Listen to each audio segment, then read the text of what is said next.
warahmatullahi wabarakatuh, Bu Rika. Waalaikumsalam warahmatullahi wabarakatuh, Pak Asep. Gimana kabarnya hari ini? Sehat? Alhamdulillah saya sehat. Gimana kabar Bapak juga? Alhamdulillah saya sehat. Alhamdulillah. Untuk supervisi hari ini, Rika saya melaksanakan supervisi dulu ya. Baik Pak, silakan. Ada beberapa indikator penilaian yang saya nanti nilai. Yang pertama, dari apakah sesuai dengan alur kita atau tidak. Yang kedua, pertanyaannya berbobot atau tidak. Dan yang selanjutnya itu disesuaikan dengan prinsip coaching, diantaranya kemitraan, proses kreatif, dan memaksimalkan potensi. Oke. Sebelum pelaksanaan, izinkan saya mengajukan pertanyaan dulu ya Bu. Baik Pak, boleh silakan. Yang pertama, kompetensi apa yang ingin Ibu kembangkan selama proses coaching hari ini? Kompetensi yang saya ingin kembangkan itu ada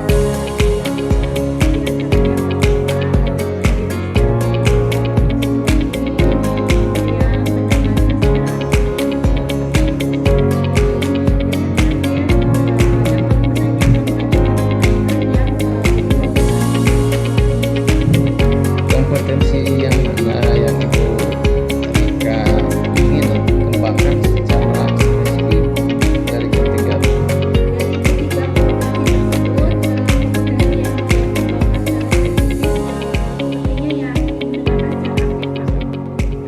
Boleh tahu apa indikator pencapaiannya nanti gimana? Indikator pencapaiannya dari kompetensi mendengarkan secara aktif ini Pak ya, dapat mengidentifikasi masalah mulai dari latar belakang masalahnya sampai nanti bisa menemukan solusinya. Oke, terima kasih. Ya, mungkin itu saja ya pertanyaan yang saya dapat ajukan. Baik Pak, terima kasih. Wassalamualaikum warahmatullahi wabarakatuh. Waalaikumsalam warahmatullahi wabarakatuh.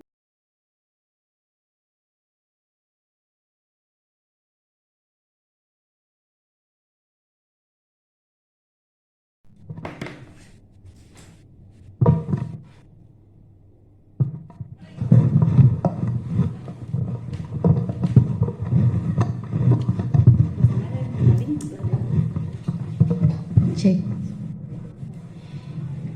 Assalamualaikum Bu Ika. Waalaikumsalam Bu Rika. Gimana Bu Ika nih, ada apa nih? Katanya Bu Ika ingin bicara sama saya. Iya nih Bu, ada yang mau saya diskusikan saya sama Bu Rika. Apa saya mengganggu waktu Ibu tidak Bu? Enggak apa-apa. Dengan sangat senang hati kita bisa diskusi hari ini. Emang kira-kira apa sih yang mau Ibu Ika bicarakan dengan saya? Begini Bu, saya mau ini Bu mendiskusikan terkait temuan saya di kelas. Saya kan mengampu mapel desain digital ya Bu, salah satu mapel pilihan RPL. Tapi yang memilih mapel ini tuh bukan dari jurusan RPL-nya, selain jurusan RPL. Nah, pada saat saya mengajar mapel ini, saya menemukan kurang antusias gitu Bu anak-anak dalam pembelajaran ini. Mungkin itu Bu yang ingin saya diskusikan. Jadi Bu Ika menemukan masalah bahwa anak-anak kurang antusias terhadap pelajaran digital ya Bu ya.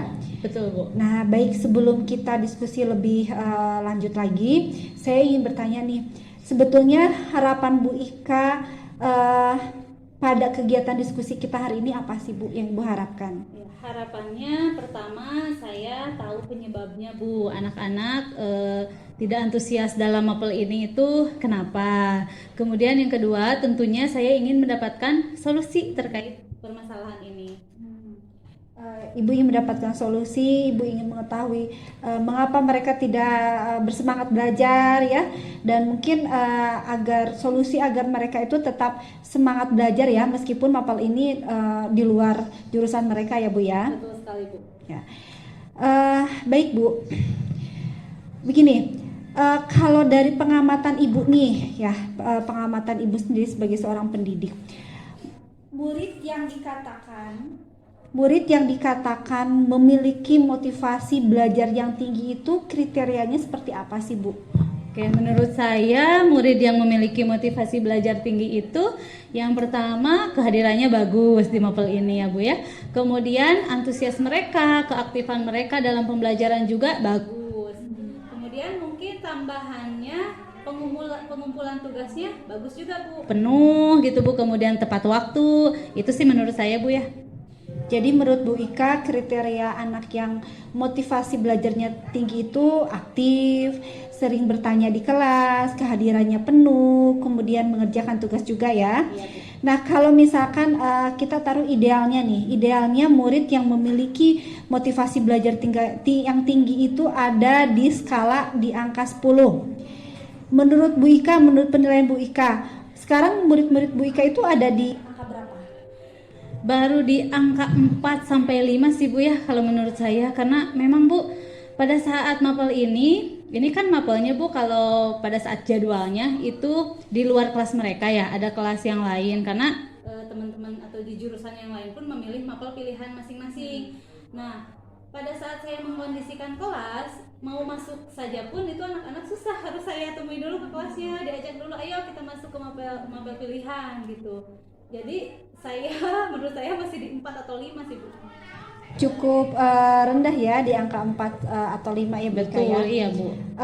Setelah di angka 4 atau 5 kita taruh di 5 mungkin ya. Iya. Nah menurut Bu Ika kira-kira apa sih yang menyebabkan motivasi belajar mereka itu ada di angka 5?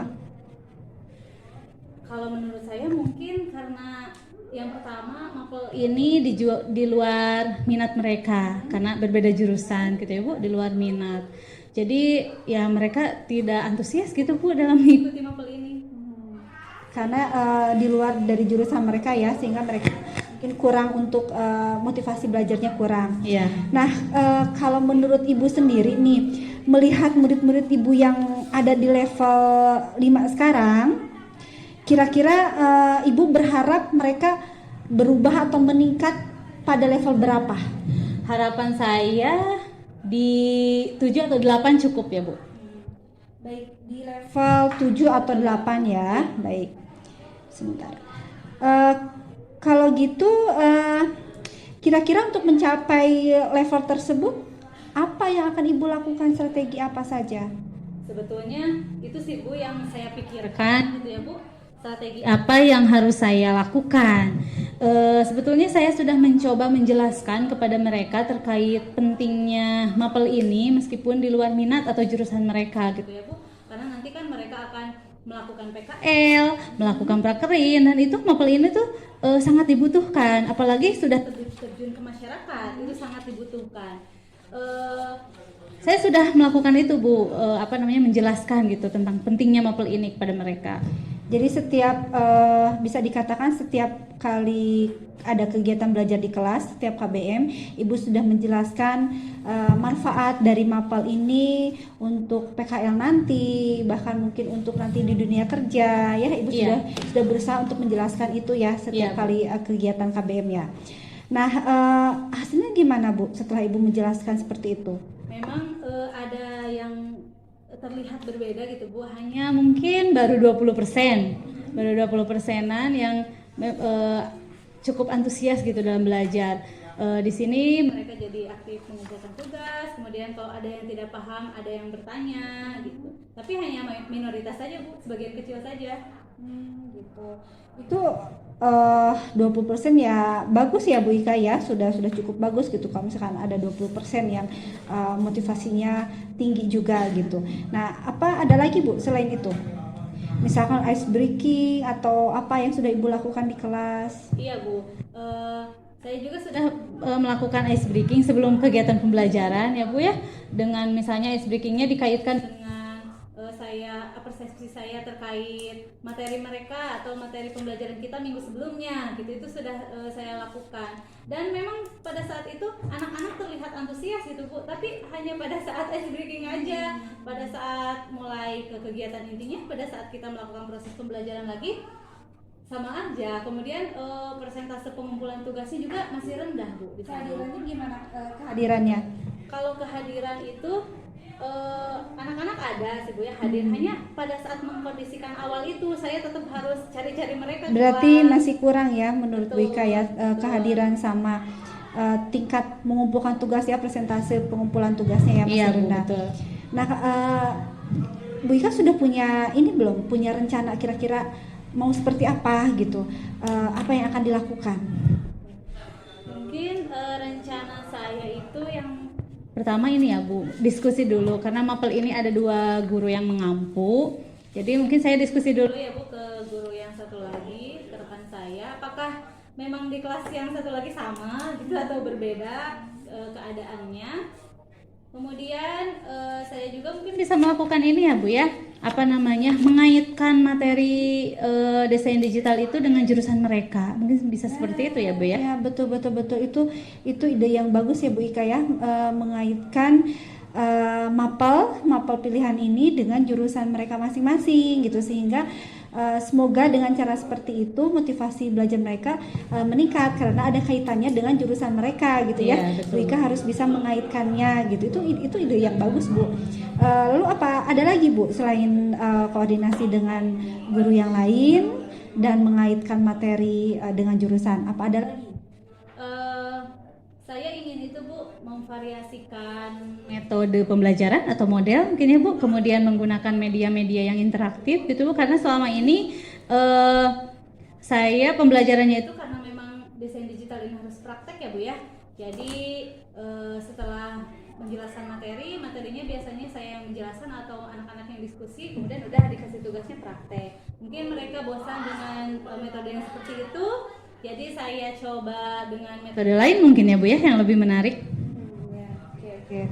Ada beberapa strategi ya tadi yang sudah Ibu sampaikan gitu, untuk meningkatkan motivasi belajar mereka gitu. Dalam waktu dekat ini menurut Bu Ika strategi yang mana yang akan Ibu Ika lakukan dalam waktu terdekat ini? Yang pertama yang ingin saya lakukan itu diskusi dulu ya Bu ya, diskusi dengan rekan saya, dengan rekan yang sama-sama mengampu mapel desain digital ini. Mungkin itu Bu, diskusi dulu yang pertama. Diskusi ya Bu ya. Baik. Kapan rencana ini akan Ibu lakukan? Besok hari? Besok? Ya, Lebih cepat lebih baik ya Bu ya.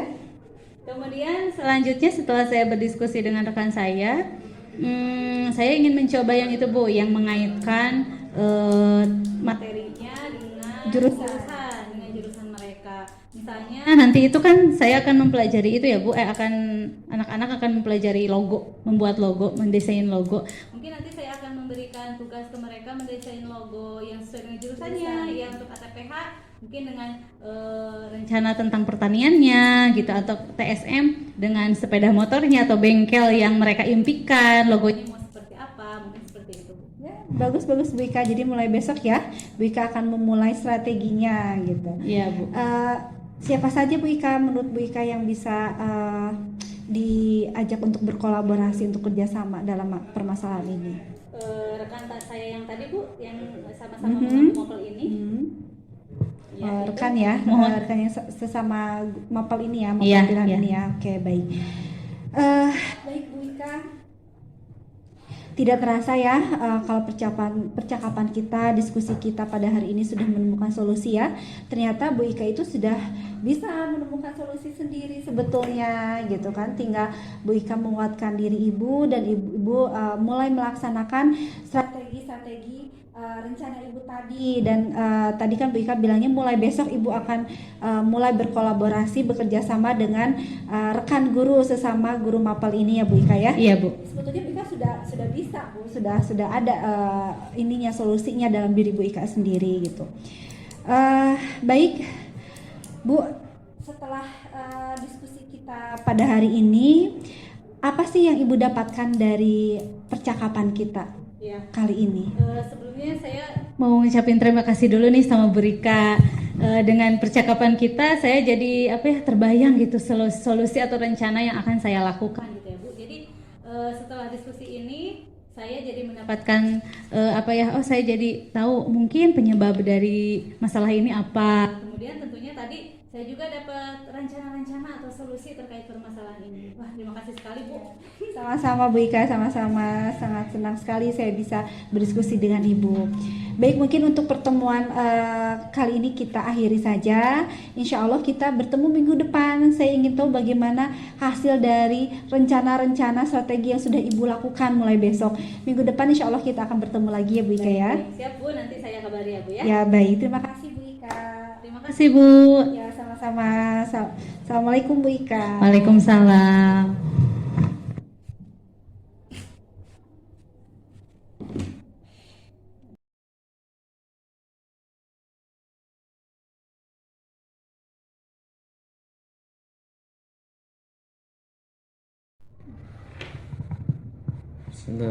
Assalamualaikum warahmatullahi wabarakatuh, Bu Rika. Waalaikumsalam warahmatullahi wabarakatuh, Pak Asep. Gimana Pak? Jadi alhamdulillah ya sudah melakukan coaching dengan Ibu Ika. Saya mau mengajukan beberapa pertanyaan, boleh? Boleh Pak, mangga silakan. Bagaimana tadi hasil dari proses coachingnya Ibu Rika? Apakah berjalan dengan baik dan lancar? Alhamdulillah Pak, tadi proses coachingnya sudah berjalan dengan lancar.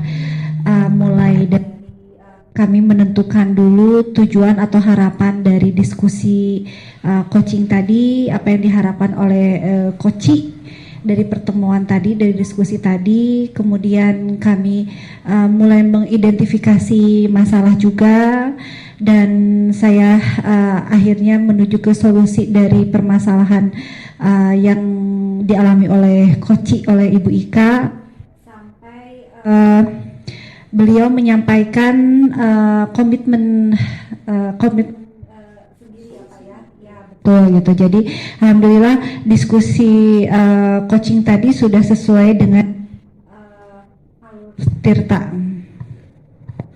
Setelah melakukan observasi, ada yang ingin saya tanyakan juga Ibu Rika, boleh ya? Mangga Pak, silahkan. Apa saja yang sudah didapatkan pada saat coaching terkait indikator ketercapaian yang diinginkan Ibu Rika tadi? Tadi kan saya indikatornya saya tuh ingin mengidentifikasi masalah ya Pak. Saya ingin menjadi pendengar yang aktif gitu kan. Tujuannya untuk bisa mendalami, bisa mengidentifikasi masalah gitu. Dan alhamdulillah dalam proses coaching tadi kami sudah berhasil mengidentifikasi masalahnya mulai dari latar belakang penyebabnya sampai pada menemukan solusinya. Alhamdulillah ya, berjalan lancar dan apa yang diinginkan Bu Rika tadi sudah tercapai ya. Ya Pak, alhamdulillah.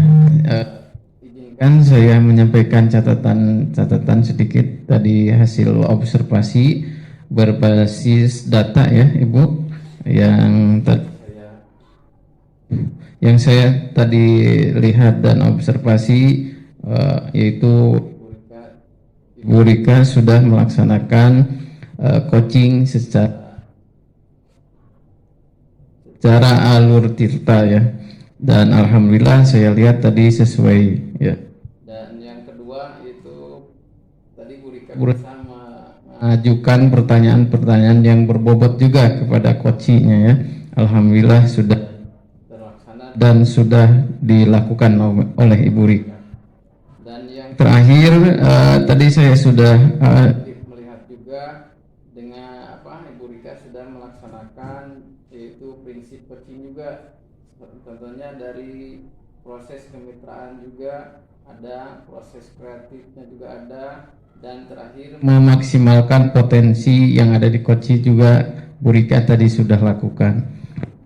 Mungkin itu saja yang catatan-catatan yang saya sampaikan. Dan untuk terakhir kalinya saya boleh menanyakan kompetensi apa lagi yang ingin Ibu Rika kembangkan untuk kedepannya? Untuk kedepannya kompetensi yang ingin saya kembangkan sepertinya yang dapat mengajukan pertanyaan yang lebih berbobot lagi Pak. Saya harus bisa mengajukan pertanyaan-pertanyaan kepada coaching yang lebih berbobot, yang bisa menggali lebih dalam lagi terkait permasalahan yang dihadapi oleh coaching. Alhamdulillah, berarti pengembangannya dikembangkan ke pertanyaan yang berbobot ya. Oke. Terima kasih atas waktunya Bu Rika. Ya, Sama-sama Bapak, terima kasih juga. sehat selalu. Wabillahi taufiq wal hidayah. Wassalamualaikum warahmatullahi wabarakatuh. Waalaikumsalam warahmatullahi wabarakatuh.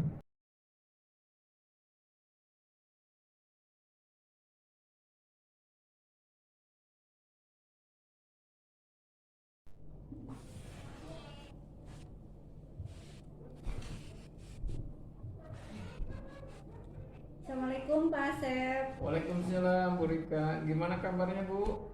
Alhamdulillah Bapak, saya sehat. Bapak sendiri gimana kabarnya? Alhamdulillah saya sehat juga Bu. Gimana, ada yang bisa saya bantu Bu? Iya nih Pak, boleh Pak, hari ini saya minta waktu Bapak sebentar untuk berdiskusi. Oh boleh Bu, kebetulan saya sedang ada jeda istirahat dulu sebentar, tapi paling sekitar 10 menit sampai 15 menit, gak apa-apa ya Bu? Iya, nggak apa-apa Pak, nggak apa-apa. Terima kasih ya Pak ya sebelumnya. Silakan, apa yang ingin Ibu diskusikan dengan saya Bu? Begini Pak, saya tuh ingin berdiskusi tentang sebetulnya tentang tugas saya di sekolah. Kebetulan kan tugas utama saya di sekolah itu sebagai guru bimbingan dan konseling ya Pak ya, itu tugas utama saya di sekolah. Dan di tahun ajaran ini saya itu diamanahkan, diberikan kepercayaan oleh rekan-rekan guru berdasarkan hasil musyawarah guru untuk menjadi wakil kepala sekolah bidang kesiswaan Pak, wakasek kesiswaan. Nah, dalam menjalankan dua tugas ini sebetulnya saya sangat-sangat merasakan kebimbangan, saya galau, saya dilema dalam menjalankan dua tugas ini Pak, dua peran ini. Jadi Ibu ini merasakan kebimbangan atau kegalauan ya dalam menjalankan kedua peran tersebut. Betul Pak. Apabila kita menggunakan skala, kira-kira rasa bimbang itu rasa bimbang Ibu berada di angka berapa? Kalau saya skalakan 1 sampai 10. Di sini 1 untuk paling rendah rasa bimbangnya, dan 10 itu paling tinggi. Kalau di skala ya Pak ya. Ya.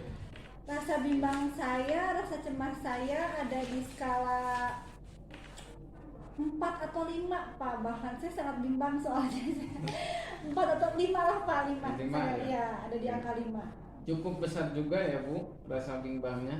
Kita tentukan dulu harapan Ibu setelah kita melaksanakan atau melakukan coaching ini, rasa bimbang tersebut ingin diturunkan sampai angka berapa?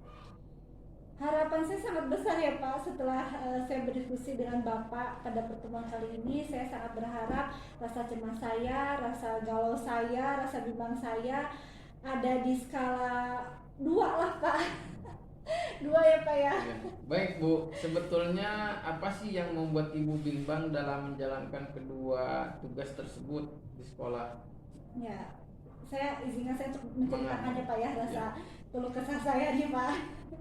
Curhat dulu ya. Iya Pak, betul. Gini Pak, dalam menjalankan peran saya sebagai guru BK dan wakasek kesiswaan ini tentu saja sangat bertolak belakang dengan latar belakang keilmuan saya Pak. Saya kan memang latar belakang keilmuannya bimbingan dan konseling ya Pak, psikologi, bimbingan dan konseling.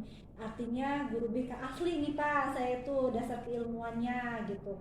Nah, tugas utama saya sebagai guru BK itu kami memiliki acuan sendiri nih Pak dalam menjalankan tugas. Kalau guru BK itu kami punya aturan sendiri, punya acuan sendiri yang sudah diatur dalam Permendikbud nomor 111 tahun 2014.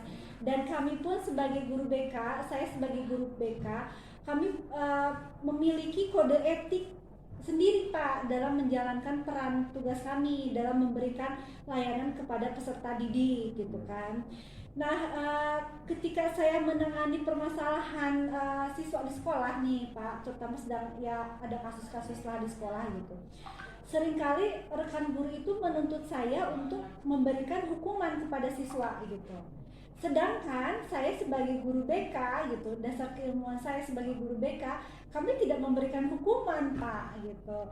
Tapi kondisi kenyataannya, realnya, baik itu ada misalkan dari wali kelas, tuntutan wali kelas, atau dari program dari kepala program keahlian, itu seringkali bahasa mereka itu menuntut saya untuk memberikan hukuman gitu. Misalnya kayak gini sih Pak, contohnya, Bu Rika jangan terlalu baik, Bu Rika jangan terlalu lembut, atau Bu Rika dia mah nggak usah digituin, nggak akan mempan anak-anak di sini mah, harus seperti ini gitu kan. Itu tuntutan dari wali kelas, dari kapro gitu, menuntut saya untuk lebih bukan tegas tapi kasar gitu ya Pak. Kasar dalam artian dari segi bahasa, dari segi pemberian hukuman gitu. Dan itu sangat bertolak belakang dengan saya sebagai guru BK gitu. Kalau saya memberikan hukuman kepada anak-anak, saya khawatir image BK itu kembali seperti dulu lagi Pak. Kalau guru BK sebagai itu penghukum, ya? Iya, sebagai penghukum, sebagai polisi sekolah gitu. Jadi saya nggak mau, sudah berapa tahun ya saya mengajar, sekitar 12 tahun saya berusaha untuk menghilangkan citra guru BK itu bukan polisi sekolah gitu ya. Tapi ketika di sekolah ini, di sekolah saya ini, saya dituntut seperti itu karena dua peran yang bertolak belakang ini gitu Pak. Itu sih Pak, rasa kegalauan saya seperti itu. Baik Ibu, saya bisa memahami apa yang sedang Ibu rasakan saat ini. Begitu dilema Ibu itu menjalankan dua peran tersebut, karena secara prinsip sangat bertolak belakang antara guru BK dan kesiswaan, ya, betul Bu? Betul Pak. Selama ini apa saja yang sudah Ibu lakukan untuk menghadapi situasi tersebut? Yang sudah saya lakukan ya Pak ya, selama ini saya selalu berusaha memberikan pemahaman kepada rekan guru terkait tugas pokok saya sebagai guru BK gitu, bahwa BK itu tidak menghukum gitu kan. Saya juga menjelaskan kepada mereka tentang apa yang saya rasakan nih Pak.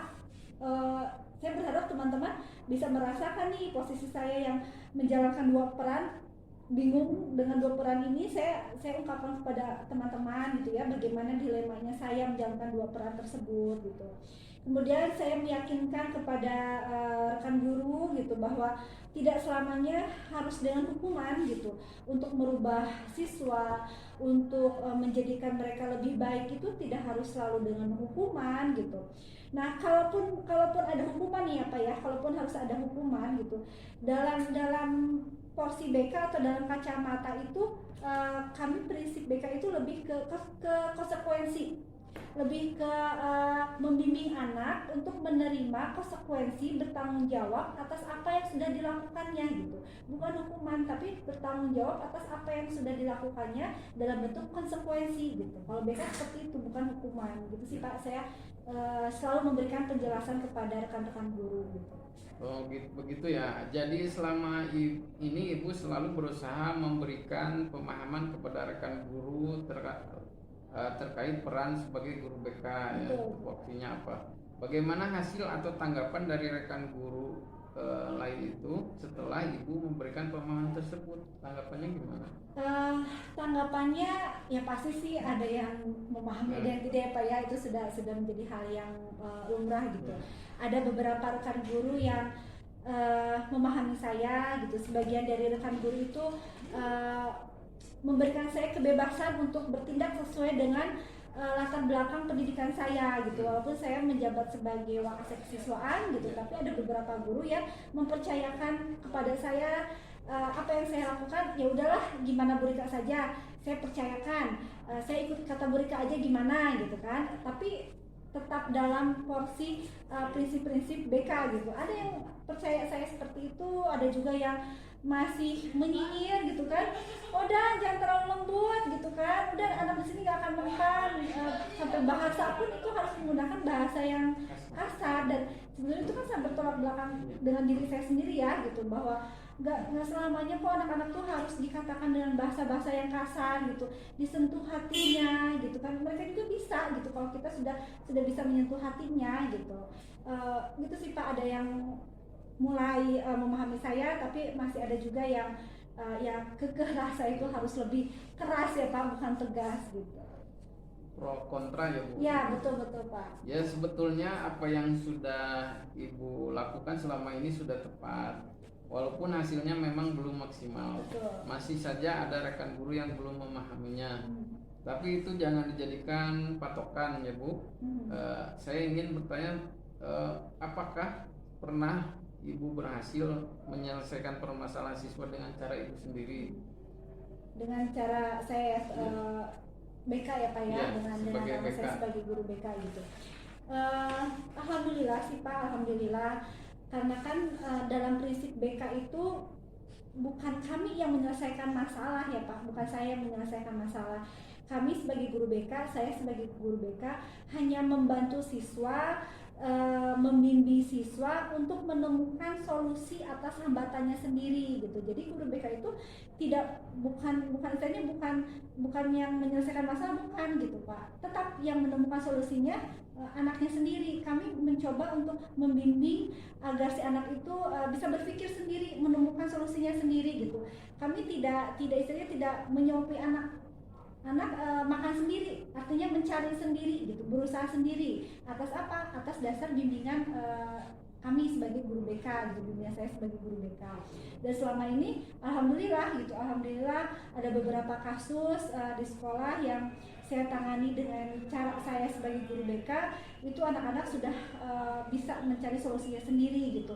Mulai dari identifikasi masalah, latar belakang mereka itu apa sih gitu kan. Terus akibatnya apa kalau mereka bertindak seperti ini, solusi kedepannya apa yang akan mereka perbaiki, mereka harus seperti apa gitu. Itu alhamdulillah Pak, alhamdulillah sudah bisa terlaksana dengan baik di sini gitu, selama saya menyelesaikan permasalahan anak itu, membantu mereka. Itu pun tanpa hukuman. Iya ya, betul Pak, tanpa hukuman, tanpa tindakan juga yang Betul, keras betul, ya, betul, seperti Pak. yang dituntut beberapa rekan guru. betul. Tapi bisa dikatakan permasalahan siswa terselesaikan. Iya alhamdulillah bisa Pak. Selain memberikan pemahaman terhadap rekan guru, kira-kira strategi lain yang bisa Ibu lakukan apa itu? Strategi lain selain saya memberikan pemahaman ya kepada Ya. guru-guru, saya tuh sebetulnya ingin sekali Pak, saya ingin sekali mengundang narasumber dalam bidang psikologi pendidikan gitu, yang memberikan pemahaman kepada kami, bukan hanya rekan guru yang lain ya Pak, tapi untuk saya sendiri gitu. Narasumber yang bergerak dalam dunia pendidikan, khususnya dalam psikologi anak, yang bisa memberikan pemahaman kepada kami masalah yang umum terjadi di usia remaja gitu. Tingkat SMK kan remaja ya Pak. Masalah umum yang sering terjadi di usia remaja itu apa saja, bagaimana cara harus menghadapi remaja yang emosinya istilahnya sedang tidak stabil ya Pak ya, rasa ingin tahunya sangat besar, ingin coba hal-hal yang baru gitu. Harapan saya dengan mendatangkan narasumber dari ahlinya gitu, bisa memberikan pemahaman kepada kami semua gitu, tentang apa yang harus kami lakukan terhadap seorang remaja ini tuh gitu sih Pak, mendatangkan narasumber pakarnya, ahlinya ya. Rencana yang bagus ya Bu, itu mendatangkan ahli atau pakar bisa menjadikan salah satu solusi mungkin ya dengan permasalahan yang Ibu hadapi saat ini. Ada manfaat lain juga ya, secara umum seluruh guru bisa mendapatkan ilmu lebih dalam lagi terkait psikologi anak atau remaja tingkat SMK khususnya ya. Sangat menarik mendapat untuk solusinya atau rencana yang Ibu tadi sodorkan. Baik Bu Rika, tadi Ibu sudah mencoba membuat strategi. Nah, sekarang apakah ada komitmen dari Ibu ya khususnya sendiri sehingga apa yang Ibu harapkan bisa tercapai? Ya. Komitmen saya dalam diri saya nih ya Pak ya, komitmen saya dalam diri saya dalam permasalahan ini, untuk menyelesaikan masalah ini, saya tetap berkomitmen untuk menjalankan tugas saya sesuai dengan prinsip-prinsip BK gitu. Walaupun saya diamanahkan sebagai wakasek kesiswaan, tapi insya Allah komitmen saya kuat dalam diri saya kalau apa yang saya lakukan, tindakan yang saya lakukan itu akan sesuai dengan prinsip-prinsip bimbingan konseling, sesuai dengan keilmuan yang saya dapat gitu Pak, sesuai hati saya juga kan, karena kalau untuk hukuman itu sangat bertolak belakang sebetulnya dengan hati saya juga ya Pak gitu. Jadi komitmen saya insya Allah Pak kuat tetap menjalankan prinsip dan kode etik guru bimbingan dan konseling. Alhamdulillah maaf nih Bu Rika, sudah di akhir pembicaraan. Iya Bapak. Nah kita sudah berada kira-kira bagaimana perasaan Ibu Rika setelah melakukan diskusi tadi? Bagaimana perasaan? Perasaan saya alhamdulillah Pak, saya jadi lebih tenang. Ya. Rasa galau saya, rasa dilema saya pun betul-betul sangat berkurang ya Pak, karena saya semakin mantap, semakin mendapatkan penguatan dari Bapak kalau saya harus menjalankan tugas saya sesuai dengan dasar keilmuan saya. Alhamdulillah Pak, rasa galau saya berkurang. Terima kasih Bu Rika. Saya terima kasih Pak atas waktunya, terima kasih waktunya, sarannya, terima Ya, kasih sama-sama banyak. Ibu Rika. Assalamualaikum warahmatullahi wabarakatuh. Waalaikumsalam warahmatullahi wabarakatuh.